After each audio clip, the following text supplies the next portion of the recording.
বুদ্ধম শরণম গচ্ছামি। বিশ্বজুড়ে আজ পালিত হচ্ছে বুদ্ধ পূর্ণিমা। এমন এক পবিত্র দিনে ভিয়েতনামের বৌদ্ধ ধর্ম সম্পর্কে দু চার কথা।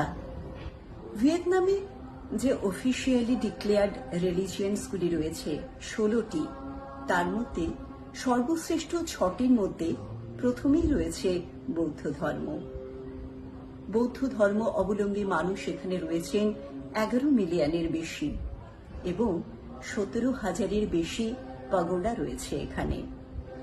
প্রতিটি পাগোডাতেই একই শান্তির বার্তা ছড়িয়ে দেওয়া হয় এবং এই দেশটি তথা পারিপার্শ্বিক আর যে দেশগুলি রয়েছে প্রত্যেকটি দেশেই বৌদ্ধ ধর্ম বিস্তারিত হয়েছে বিপুলভাবে এবং এই ধর্মের মানুষেরা প্রতিটি মানুষের মধ্যে সুখ, শান্তি এবং সমৃদ্ধির বার্তা ছড়িয়ে দেয়।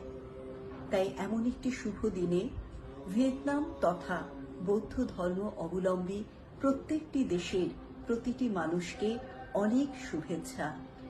বুদ্ধদেবের সৃষ্টি করে যাওয়া নীতি এবং তার প্রকৃতি, সেই অনুযায়ী যাতে আমরা পথ চলতে পারি এবং খুঁজে পাই এক শান্তির বার্তা, সেই উদ্দেশ্যে সকলকে জানাই অনেক শুভেচ্ছা।